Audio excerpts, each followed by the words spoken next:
پڑوس میں نئے کرایہ دار آئے تھے۔ اس کرایہ دار کا ایک پاگل بیٹا تھا جسے وہ رات کو باہر نکالتے تھے تاکہ وہ بچوں کو دیکھ کر ڈرے نہ، لیکن اس کے باہر نکلتے ہی گلی کے کتے زور زور سے بھونکنے لگتے۔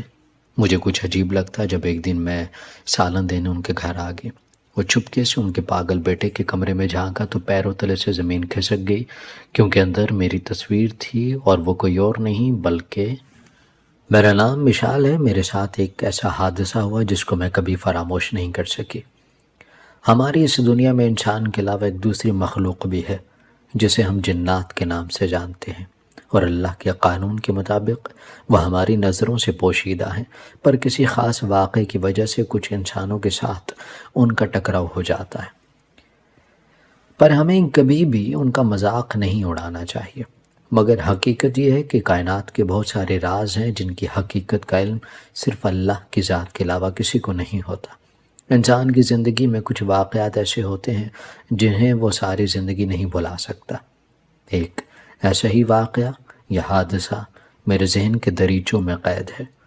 مجھے کبھی کبھی ایسا لگتا ہے کہ یہ محض خواب تھا، لیکن اس کی یادیں اتنی مضبوط ہیں کہ دل اسے محض ایک خواب سمجھنے سے انکاری ہے۔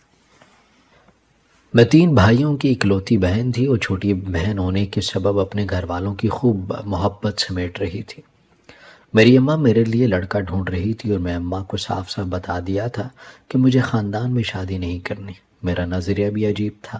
میں نے اماں سے کہا کہ یہ کیا ہوتا ہے کہ کزن سے شادی کر لو، ساری عمر ایک ہی شکل دیکھ دیکھ کر گزارو، کم از کم شادی کے معاملے میں تو کوئی تھرل ہونا چاہیے۔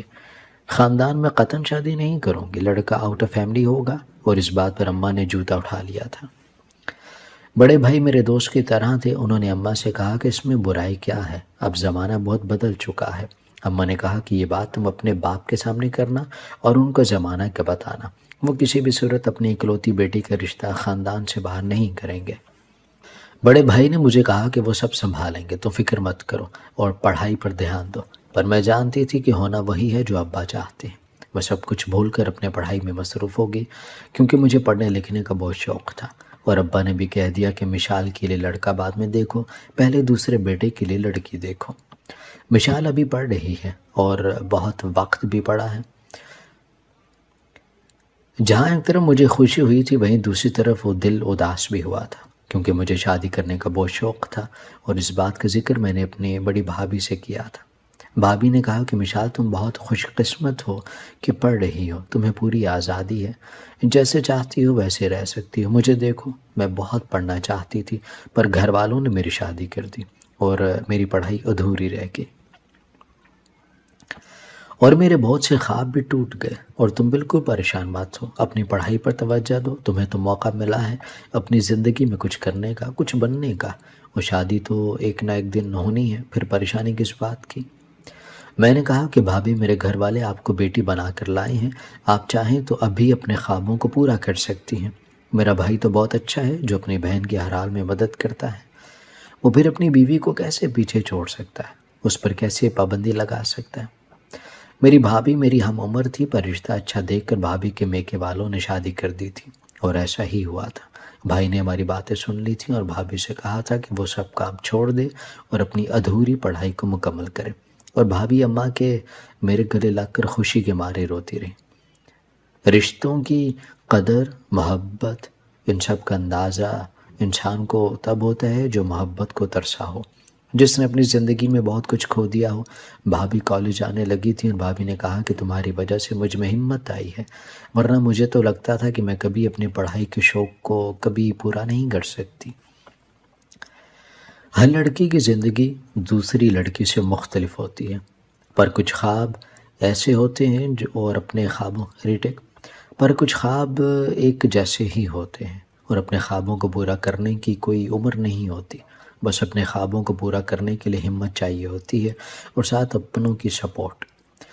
گرمیوں کے دن تھے اور میں گاؤں میں چچا اور تایا ابا کے پاس گئی۔ سب مجھے دیکھ کر بہت خوش ہوئے تھے، اور ہم سب کزنز مل کر دوپہر کو کھیتوں کی طرف نکل جاتے یا پھر باغ میں پھل توڑنے لگتے، اور وہیں گاؤں میں ایک پرانا سا بوسیدہ سا درخت بھی تھا جس پر کئی قسم کے دھاگے باندھے گئے تھے، اور میرے کزن نے بتایا کہ یہ بہت پرانا درخت ہے اور گاؤں والے بتاتے ہیں کہ اس پر جنات کا بسیرا ہے، اس لیے اس درخت کو نہ کوئی کاٹ سکتا ہے اور نہ اس درخت کی چھاؤں میں کوئی بیٹھ سکتا ہے،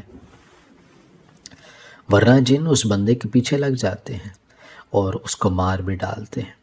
مجھے سن کر بڑی ہنسی آئی کہ بھلا آج کے دور میں کہاں سے جن آ گئے، اور وہ بھی درخت پر، ان کو رہنے کے لیے کسی درخت کی کیا ضرورت؟ اور میں ان سے بات کرتے کرتے اسی درخت کی چھاؤں میں بیٹھ کے، میری کزن سب ڈر رہے تھے اور میں شروع سے بہت شرارتی تھی۔ میں نے کہا کہ جیسے تم سب گاؤں والے کہتے ہو، اگر یہاں جن ہے تو کسی ایک کو بولو کہ حاضر ہو جائے میرے سامنے، میں اس سے شادی کر لوں گی، اچھا ہوگا کہ جن میرے کام آئے گا، میں تو بس حکم دیا کروں گی اور وہ جن میرے سامنے میری پسندیدہ چیز رکھ دے گا۔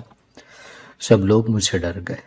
میرے کزن نے کہا کہ تمہیں جنات کا مذاق نہیں اڑانا چاہیے، اگر بڑے کہتے ہیں کہ اس درخت پر جنات ہیں تو تمہیں ایسے نہیں بولنا چاہیے۔ میں نے کہا کہ میں ان سب کو نہیں مانتی، اور اگر جنات ہوتے ہیں تو وہ پھر انسانوں کے غلام کیوں ہوتے ہیں؟ اللہ نے انسان کو اشرف المخلوقات بنایا ہے اور یہ جنات ہمارے سامنے کچھ نہیں ہوتے۔ اگر ایسا ہوتا تو ہم یہ انسانوں کی دنیا میں کیا کر رہے ہیں؟ اور یہ درخت بھی تو کسی انسان نے لگایا ہے، تو پھر اس پر جنات کیوں قبضہ کر کے بیٹھے ہیں؟ اب اتنی دیر ہو گئی ہے میں یہاں بیٹھی ہوں، مجھے کچھ ہوا یا کسی نے کچھ کہا؟ یہ سب من گھڑت کہانیاں ہیں، مجھے یقین نہیں ان سب پر۔ میری کزن نے کہا کہ ٹھیک ہے، رات کو آ کر خود دیکھ لینا کہ کیسے اس درخت پر آگ جل رہی ہوتی ہے، تم سب مذاق بنا کر اچھا نہیں کر رہی۔ میں نے کہا کہ مجھے تو تم میں جن حاضر ہوا لگتا ہے، اور ہم ہنستے ہوئے گھر آ گئے تھے، اور کچھ دنوں بعد رات کے وقت دیکھا تو واقعی وہاں آگ جل رہی ہوتی۔ میں نے اپنے کزن کو اٹھایا کہ چلو پاس آ کر دیکھتے ہیں وہاں کون ہے جو آگ جلا کر تم سب گاؤں والوں کو خوف زدہ رکھتا ہے۔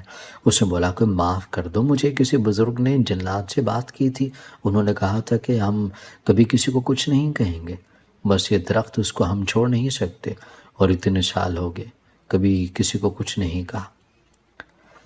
بس اس درخت کو چھونے پر بھی اگر ہم درخت کے پاس جا کر معافی مانگ لیں تو یہ معاف کر دیتے ہیں۔ اور میں نے اپنی کزن کو کہا کہ بہن بس کرو، کوئی جنات نہیں ہے، یہ سب مووی میں بہت کچھ دیکھ چکی ہوں، کسی نے زمین پر قبضہ کرنے کے لیے اس درخت پہ جنات کا ناٹک کیا ہوگا، اور اب یہ آگ بھی کوئی جلا کر بیٹھا ہوگا، تو میرے ساتھ چلو۔ اور میں باقی کزن کو بھی اٹھانے لگی۔ انہوں نے کہا کہ تم نے جانا ہے تو اکیلے جاؤ، اگر کسی کو ذرا سا بھی شک ہو گیا تو گھر والوں نے ہماری ٹانگیں توڑ دینی ہے۔ گرمیاں ہونے کی وجہ سے سب چھت پر سو رہے تھے، اور چھت سے دور وہ درخت اور اس کے نیچے آگ جلتی صاف دکھائی دے رہی تھی۔ میں پھر بھی موبائل میں ویڈیو بنانے لگی۔ میں اس درخت کے پاس جانا چاہتی تھی، بھائی کو بھی بتایا تو انہوں نے مجھے منع کیا، پر میں وہاں جانا چاہتی تھی اور گاؤں والوں کا یہ شک دور کر دینا چاہتی تھی کہ وہاں کوئی بھی نہیں ہے۔ جس زمین میں وہ درخت تھا وہ زمین بھی بنجر تھی، کوئی ڈر کر اس درخت کے قریب گزرتا بھی نہیں تھا، اسی لیے سوچ لیا تھا کہ مجھے اب یہ کرنا تھا۔ جیسے ہی صبح ہوئی ناشتہ کیا اور ہم سب پھر سے باہر بھاگ گئے۔ تایابا نے بہت روکا کہ اس درخت کے پاس نہیں جانا، میں نے کل بھی تم لوگوں کو وہاں کھڑے دیکھا تھا، پر میں نے تایابا سے کہا کہ کچھ نہیں ہوتا، آپ سب بلا وجہ ڈرتے ہیں، اور ان کی پوری بات سنے بغیر میں باہر نکل گئی اور وہاں جا کر اسی درخت کی ایک جگہ پر کیمرہ چھپا دیا اور خوشی خوشی گاؤں کے سیر کرنے لگی۔ مجھے رات ہونے کا شدت سے انتظار تھا اور ہم سب لیپ ٹاپ آن کر کے ویڈیو دیکھنے میں مصروف تھے۔ میرے علاوہ باقی سب کو پسینے آ رہے تھے اور کئی گھنٹے انتظار کرتے رہے، پر اس درخت کے نیچے کسی کا بھی کوئی وجود ظاہر نہیں ہو رہا تھا۔ میں نے سب سے کہا کہ دیکھا وہاں کوئی بھی نہیں تھا، تم سب بلا وجہ ڈرتے ہو۔ ایک ایک کر کے سب میرے پاس سے اٹھ کر گئے، اور میں کچھ دیر بعد جیسے ہی لیپ ٹاپ بند کرنے لگی تو دیکھا ایک آدمی جس نے خود کو چادر میں چھپا رکھا تھا، وہ زمین پر بیٹھ رہا تھا، اور اچانک اس نے کیمرے کی طرف دیکھا۔ اس کا چہرہ نہیں دیکھ سکی تھی، پر اس کی آنکھیں بالکل سیاہ تھیں جن میں ایک دہشت تھی، اور لیپ ٹاپ کی سکرین ٹوٹ چکی تھی۔ میرے لیے یہ سب ناقابل یقین تھا، مجھے اپنا وہم لگ رہا تھا۔ میں نے صبح اٹھ کر بتایا تو میری کزن نے کہا کہ جھوٹ مت بولو، ہم رات دیکھتے رہے کوئی بھی نہیں آیا تھا، اور کس نے بولا کہ جنات کو کیمرے کی آنکھ دیکھ سکتی ہے؟ میں نے کہا کہ میں سچ کہہ رہی ہوں، میں نے خود دیکھا تھا، اس کی آنکھیں بالکل سیاہ تھیں۔ وہ سب میرا مذاق اڑانے لگی، بھلا اندھیرے میں اس کی آنکھیں کیسے نظر آ گئی تمہیں، اور جن کو کیا پتا کہ کیمرہ کیا ہوتا ہے؟ اور میں چپ ہو گئی تھی۔ بات تو سچ تھی، اتنے اندھیرے میں بھلا کوئی مجھے زمین پر بیٹھتا اور وہ سیاہ آنکھیں، وہ سب میرا وہم ہی ہوگا۔ اور کچھ دنوں بعد وہاں جا کر کیمرہ دیکھا تو وہ ویسے کا ویسا ہی پڑا تھا، پر حیرت تھی پھر میرے لیپ ٹاپ کی سکرین کیسے ٹوٹ گئی تھی۔ میں نے سب اپنے بھائی کو بتایا تو انہوں نے بھی کہا کہ بھلا اندھیرے میں تمہیں کیسے نظر آ گیا کہ درخت سے کوئی اترا تھا، اور میں نے پکا یقین کر لیا تھا۔ اس درخت کے بارے میں سوچ سوچ کر میرے دماغ پر اثر ہو گیا ہے، اسی لیے ایسا ہوا ہے، اور کچھ دنوں میں سب کچھ بھول چکی تھی۔ اور پھر 2 ہفتوں بعد مجھے میرا کزن واپس گھر چھوڑ گیا تھا، کیونکہ اماں ابا تو پہلے آ چکے تھے اور میں تایا ابا کے گھر رک گئی تھی۔ سالوں بعد جانا ہوتا ہے گاؤں، اور مجھے میری کزنز نے روک لیا تھا۔ چچا اور تایا ابا ایک ساتھ گھر میں رہتے تھے۔ چچا کی 2 بیٹیاں تھیں، جبکہ تایا ابا کے 4 بیٹے اور 2 بیٹیاں تھیں۔ ہم سب نے خوب انجوائے کیا تھا۔ میرا وہاں سے آنے کا دل نہیں کر رہا تھا، پر بھابھی اور بھائیوں نے فون کر کے مجھے پریشان کر دیا تھا، اور میں خوش بھی بہت ہوتی، سب مجھ سے کتنی محبت کرتے ہیں۔ میں بہت خوش نصیب ہوں جسے اتنی محبت کرنے والے رشتے ملے۔ جب سے گاؤں سے آئی تھی مجھے اپنے گھر میں بے چینی سی محسوس ہوتی، رات کو ڈر بھی محسوس ہوتا، اور پھر ایسا لگتا کہ جیسے کسی نے مجھے پکارا ہو سوتے وقت۔ مجھے ایسا لگتا کہ جیسے کوئی میرے بستر پر بیٹھا ہو اور ہنستا ہو۔ اچانک آنکھ کھلتی تو وہاں کوئی بھی نہ ہوتا، اور میں یہی سمجھتی رہی کہ خواب ہوگا۔ ابھی کچھ دن گزرے تھے کہ جب میں بال بنا رہی تھی تو اچانک وہی سے آنکھیں سامنے آئینے پر نمودار ہوئی تھی، اور میں چیخ پڑی تھی۔ میری چیخ کی آواز سن کر اماں اور بھابھی بھاگتی ہوئی آئی تھی۔ میں نے اماں سے کہا کہ یہاں سامنے کوئی تھا۔ بھابھی نے کہا کہ تمہارا وہم ہوگا، اور پھر ہر روز میرا ڈر بڑھتا چلا گیا۔ ابا نے میرا رشتہ پھوپھو کے گھر طے کر دیا، جبکہ مجھے اپنے کزن بالکل پسند نہیں تھے۔ میں تو کسی خوابوں کے شہزادے سے شادی کرنا چاہتی تھی، اور سوچ رہی تھی کہ کاش کسی طرح یہ رشتہ ختم ہو جائے۔ اور اگلے دن جیسے ہی پھپھو اور ان کا بیٹا ہمارے گھر آئے تاکہ ایک بار سادگی سے رسم کر سکیں، تو اچانک وہ خوفزدہ ہو کر بھاگ گئے، اور میں ہنسنے لگی تھی۔ ابا نے مجھے بہت ڈانٹا، بھائی بھی پریشان ہو کر میری طرف دیکھ رہا تھا، مجھ سے اپنی ہنسی پر کنٹرول نہیں ہو رہا تھا۔ اور اماں مجھے جھنجھوڑنے لگیں کہ کیا ہو گیا ہے تمہیں، آج کل کیسی حرکتیں کر رہی ہو۔ پھپھو کو فون کر کے پوچھا تو انہوں نے کہا کہ میں کسی صورت آپ کی بیٹی کو بیاہ کر نہیں لاؤں گی، اور وجہ بھی نہیں بتائی۔ ابا جو اپنی بہن پر بہت غصہ تھا کہ بڑی بہن ہو کر اچانک بغیر کسی وجہ کے اس رشتے سے کیسے مکر گئی تھی۔ دن گزرتے گئے اور گھر کے حالات خراب ہوتے گئے۔ ابا کی صحت خراب ہو چکی تھی، اور بھائی کی جاب ختم ہو گئی، اور سب آپس میں ایک دوسرے سے لڑنے جھگڑنے لگے تھے، اور میں چھوٹی سی چھوٹی بات پر پاگلوں کی طرح ہنستی تھی، اور جس کھانے کی چیز کو دل کرتا کمرے سے اماں کو آواز دیتی، اور پلک جھپکنے پر کھانا میرے سامنے ہوتا، اور گھر میں سب کو یہی لگتا کہ میں خاندان میں شادی نہیں کرنا چاہتی، اس لیے ایسی حرکتیں کرتی ہوں۔ اور ایک دن بڑے بھائی نے سمجھایا کہ ہم تمہارے لیے کبھی کچھ برا نہیں کریں گے، تم جہاں چاہو گے وہیں تمہارا رشتہ ہوگا۔ اور میں نے ان کی بات سن کر ہنسنے لگی تھی۔ بھائی مجھے ڈانٹتے ہوئے چلے گئے۔ میں سارا دن اپنے کمرے میں رہتی اور سوئی رہتی۔ میرے کمرے سے ہر وقت مختلف قسم کی خوشبوئیں آتی، جن کو اماں نے کئی بار نوٹ کیا تھا، اور پر سب کا دھیان کسی دوسری طرف نہیں گیا تھا۔ بھابھی امید سے تھیں، پر اچانک ایک دن وہ گر گئی، جس سے ان کا حمل ضائع ہو گیا، اور بھابھی نے کہا کہ میں نے انہیں دھکا دیا تھا، جبکہ میں تو ان کے پاس بھی نہیں گئی تھی۔ سمجھ پر غصہ ہونے لگی، اور مجھے مزید غصہ آنے لگا تو میں نے آس پاس پڑی سب چیزیں توڑ ڈالی تھیں، اور ابا نے مجھے تھپڑ مارا تھا، اور دوسرے دن ابا کا وہی بازو شدید درد کی وجہ سے سوج چکا تھا، اور ابا نے مجھ سے کہا کہ میں نے پہلی بار اپنی لاڈلی بیٹی پر ہاتھ اٹھایا، اسی وجہ سے میرا بازو ایسا ہو گیا ہے۔ میں اپنی بیٹی سے معافی چاہتا ہوں۔ تو میں نے مسکرا کر ابا کی طرف دیکھا تھا، پر پاس کھڑا میرا بھائی اچانک چلانے لگا تھا، کہنے لگا کہ نہیں، ایسا نہیں ہو سکتا، اور وہ وہاں رکا نہیں تھا، بھاگ گیا تھا۔ کئی ماہ ہو چکے تھے، اور مجھے اب ایسا لگتا کہ جیسے کوئی ہے جو میرے ارد گرد رہتا ہے۔ ہمارے گھر موجود پرندے بھی مجھے دیکھ کر چلانے لگتے، اور آہستہ آہستہ وہ پرندے دوبارہ کبھی ہمارے گھر نظر نہیں آئے تھے۔ میرے بھائی نے جو ایک کتا پا رکھا تھا وہ مجھے دیکھتے ہی مر گیا تھا، اور مجھے تب حیرت نہیں ہوتی تھی، پر میری حالت پاگلوں جیسی ہو گئی تھی۔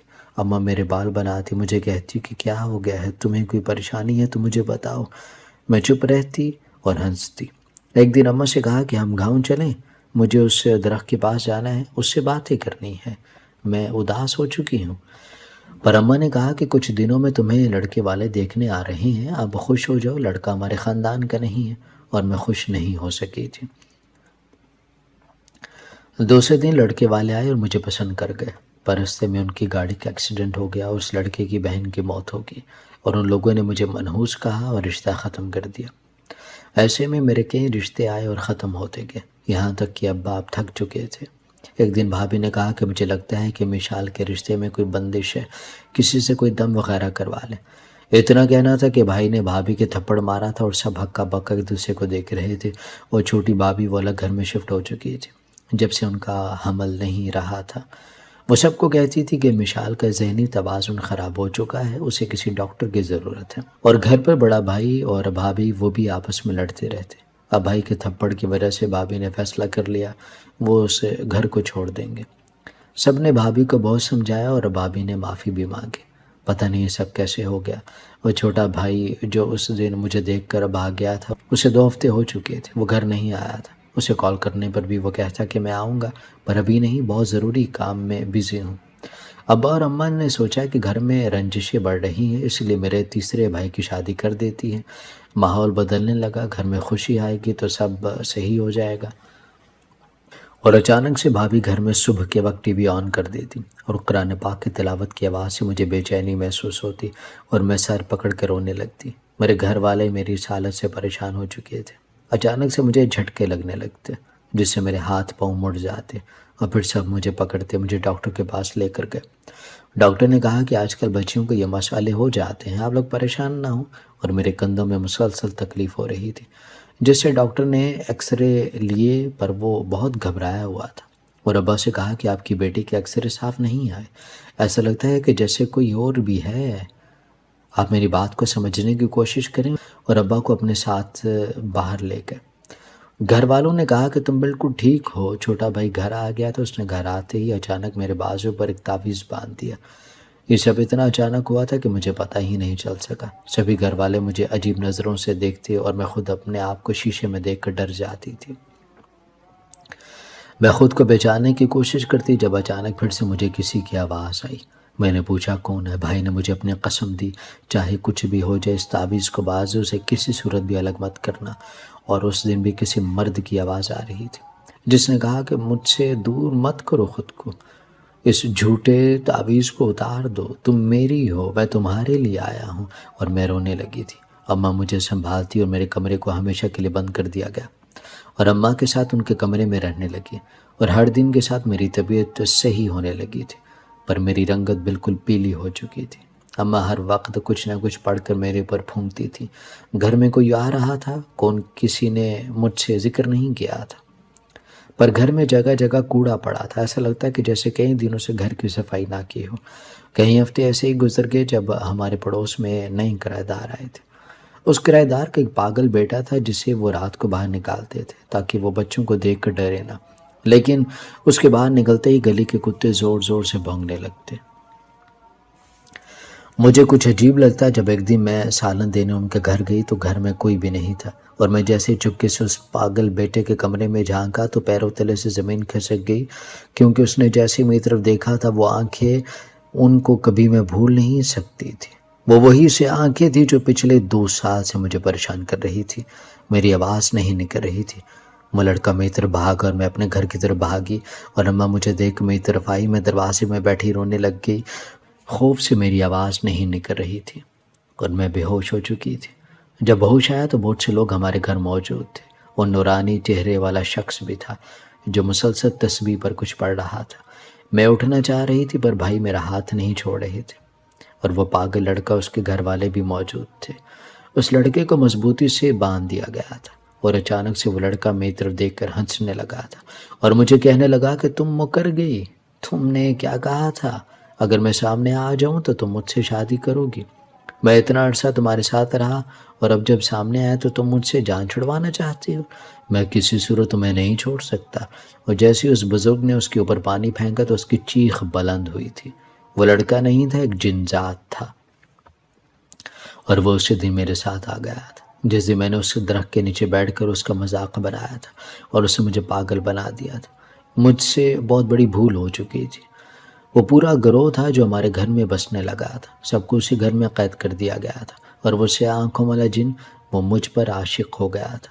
چھوٹے بھائی جس دن مجھے دیکھ کر بھاگا تھا، اس نے کہا کہ جب بابا نے تم سے سوری بولا تو اچانک تمہاری آنکھیں سیاہ ہوئی تھیں، اور میں جان گیا تھا کہ جس کو تم مذاق وہم کہتی رہی وہ سب سچ تھا۔ اسی لیے میں جس عامل کے پاس جاتا وہ انکار کر دیتا کہ ہمارا نقصان ہو سکتا ہے۔ اسی لیے ایک دوست نے سید صاحب کا بتایا اور انہوں نے تعویذ دیا کہ جن تم سے خود الگ ہو جائے گا اور چلا جائے گا، پر اس نے ہمارا گھر چھوڑ کر پڑوس میں آئے لڑکے میں داخل ہو گیا اور ہمارے گھر آنے کی کوشش کرنے لگا، اور اس دن اماں نے جان بوجھ کر تمہیں ان کے گھر بھیجا تاکہ وہ لڑکا تمہارے پیچھے بھاگتا ہوا دوبارہ اس گھر میں داخل ہو اور سید صاحب اس کو ہمیشہ کے لیے قید کر لیں، کیونکہ اب وہ اکیلا اس گھر میں داخل نہیں ہو سکتا۔ ہمارے گھر کو حصار باندھ دیا گیا تھا، سب قید ہو چکے تھے، اور اسی وجہ سے پاگل لڑکے کو دیکھ کر کتے بھونکتے تھے۔ ہم نے وہ گھر، یہ محلہ، یہاں تک کہ شہر بھی چھوڑ دیا تھا۔ ہمارے گھر میں سب پہلے کی طرح رہنے لگے تھے، پر سب میری وجہ سے ہوا تھا۔ میں بہت شرمندہ ہوتی تھی، پر بھائی میرا بہت ساتھ دیا کرتے تھے، مجھے خوش رکھنے کے لیے کوشش کیا کرتے۔ میرے ساتھ جو ہوا میری غلطی کی وجہ سے ہوا تھا۔ مجھے جنات کا مذاق نہیں بنانا چاہیے تھا، کبھی ان کی جگہ پر بیٹھ کر ان کو ٹھوکر نہیں مارنی چاہیے تھی۔ سب بہت بھیانک تھا، جس کو نہ چاہتے ہوئے بھی میں بھول نہیں پاتی ہوں۔